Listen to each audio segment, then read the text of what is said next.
गावांना आशीर्वाद देणं, गावांना कौतुकाची थाप देणं हे लेकरासाठी खूप मोठं असतं. पूर्ण जिल्हाभर जरी नाव असलं, पूर्ण महाराष्ट्राभर जरी नाव असलं, पण गावानं जो मान सन्मान दिला हे खूप महत्वाचं असतं. या टाकळीचा इतिहास आहे. हे ज्या ज्या वेळी माणूस या ठिकाणी देतात त्या त्यावेळी इतिहास या ठिकाणी घडवतात. आणि म्हणून तीनही पक्षाला भीती होते. तळेगाव मोठं गाव असताना देखील, ओळख बाजार मोठं गाव असताना देखील या ठिकाणी टाकळीतून या ठिकाणी उमेदवार द्यावा लागला. की टाकळी गावकऱ्यांची ताकद आहे. म्हणून सर्व टाकळी वासियांसाठी स्वतः तुम्ही जोरदार या ठिकाणी टाळ्या वाजवायचे. हा विजय तुमचा आहे. पंचायत समिती सदस्य हे झालेले नाही, पंचायत समिती सदस्य तुम्ही झालेले आहात. हा विजय आपल्या सर्वांचा आहे. हा विजय शेतकऱ्याच्या पोराचा आहे. हा विजय गरीब लेकराच्या पोराचा आहे. आणि म्हणून हे सर्व गरीब लेकराला आशीर्वाद देण्यासाठी या ठिकाणी आले ज्येष्ठ नागरिक, मी आपल्या सर्वांचे धन्यवाद व्यक्त करतो. आमचे MSCIT चे संचालक कल्याण सर ना, सगळ्या पोरांनी मदत केली. सगळ्यांनी सगळं एकत्र होऊन या ठिकाणी आम्हाला मदत केली. राहिला माझा विषय, माझा लोड घेऊ नका. मी लय वेगळा बसाय नाही. हो, माझा कट्टाही टेन्शन घेऊ नका. मी एकदम ओके. तर आपण दादा पाडेले याचं काय टेन्शन घेतो तुम्ही? ते गरीब लेकरू होतं बिचारा, ते बी शेतकऱ्याचं पोरग होतं.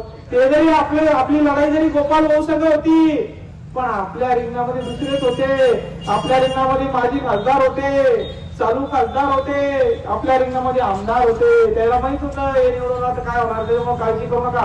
आपला विजय झालेला आहे. फक्त गाव त्यांचं जिंकलेलं आहे. त्यांचं गाव एकत्र राहिलं बघा. 3250 मतदानापैकी 2750 वन साईड चालले ते. एवढी लीड पूर्ण आणू बघा मी. प्रत्येक गावात मला 100% 70% एवढी मतदान होणार आहे. या लोकांनी बिचाऱ्यांनी माझ्यावर भरोसा ठेवला. पार्टी नसताना, अगोदर पार्टीचा माणूस नव्हता त्यांना खायचो ना. आमदार खासदार घरात नसताना, कुठलंही पद घरात नसताना, गरीब शेतकऱ्याचं लेकरू असताना 2 नंबरला तुम्ही मानले तुला ते काँग्रेसवाले का म्हणून 4000 मतदान करत तुम्हाला 2 नंबरला. बस 23 शेवटच्या 3 गावामध्ये 11व्या 9व्या फेरीलोक आमच्या शायनात गदा हसत होते. 1100 लीड होती ना, आणि शेवटच्या 3 गावामध्ये तोंडाला हात लावून बसले. मग ते हसायला लागल्या. नाही राजकारण आहे बाबा. राजकारणामध्ये हे सगळं सुरू असतं. पण एवढ्या कमी वयामध्ये एवढा प्रचंड अनुभव या ठिकाणी आम्हाला येतोय. माणसं या ठिकाणी शिकायला मिळत आहेत. खऱ्या अर्थानं ज्या गावात आज जातोय तुझा शेकडोच्या संख्येनं तरुण मानव आमच्याजवळ जमा होत आहे. हेच आमचं या ठिकाणी प्रेम आहे. मी भगवान रावतो तुमच्या सर्वांच्या वतीनं या ठिकाणी शुभेच्छा त्यांना देतो आणि सर्व गावकऱ्यांच्या वतीनं त्यांचे धन्यवाद या ठिकाणी व्यक्त करतो. हा विजय तुम्हाला आम्ही या ठिकाणी समर्पित करतो. तुम्ही सगळ्यांनी आमच्या पाठीशी उभे राहिले आणि मनात जाऊ नका. तुमचे काम कुठेही थांबणार नाही.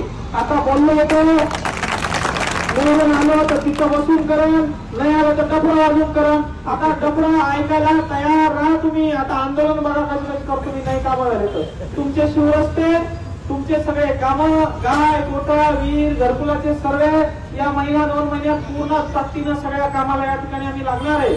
भगवानरावला मी सांगितलं तळेगावला, आता खिशातून पैसा टाकून कामं करून द्यायची भाऊ. बिल नंतर काढत बसू, पण कामं आता करून द्यायचे. हो, कोणाचं काम अडू द्यायचं नाही. विरोधक बी आला विचारा तर त्याला बी काम करून द्यायचं नाही, म्हणायचं नाही कोणाला. माय बाप जनता आहे, जनता जनार्दन आहे. सगळ्यांनी आपल्याला या ठिकाणी निवडून दिलेलं आहे. सगळ्यांची या ठिकाणी आपल्याला आशीर्वाद आहे आणि सगळ्यांची कामे या ठिकाणी आपल्याला करायचे. मी या ठिकाणी या टाकळीकरांचे धन्यवाद व्यक्त करतो की या मंगेश साबळेवर आपण एवढा विश्वास या ठिकाणी दाखवला. एक नंबर आहे ना आपण. मग काय टाकळीमध्ये, पिरवाड्यामध्ये, निजरामध्ये, गवळीमध्ये, पायगामध्ये, पुन्हा निमखेड्यामध्ये, बोरगावमध्ये, पिपरीमध्ये 1 नंबर आपण. 19 गावामध्ये आपण 1 नंबर आहे. 4-5 गाव आता त्यांचे गाव होते, त्यांचे काम होते. गाव फुटलंच नाही ते. मग आणि घरात सुरंगला बरोबर चिंता जवळ हाव मिया, अच्छा मिया, देंगे मिया बोल रहे वो लोग, दिए नहीं हमको यार. मला वाटलं हे आपले मुस्लिम बांधव करणार नाही मतदानाच्या कामाला, आणि त्याच्यावर तर गेले लोक आमचं. मला 1000-1200 जर काँग्रेसनं घेतले आपलं काम जमून जातं. 200-300 टाकून घेऊ. काँग्रेसने 200-300 थांबलं भाऊ मध्ये. मला 50-60 मतदान आहे. काय कोणाला सांगत्या त्याच्यामुळं जे झालं ते चांगलं झालं. मी तुमचा सदस्य आहे, पण इकडचं आहे ते काही इकडे येणार नाही का? तुम्ही द्यायला जास्त निर्णय नाही. त्यामुळे इकडचा सदस्य मी, तिकडचा सदस्य ते, असं जाहीर करून टाकू. येतील आपली काम करू. तुमचे काम थांबू देणार नाही हा शब्द देतो.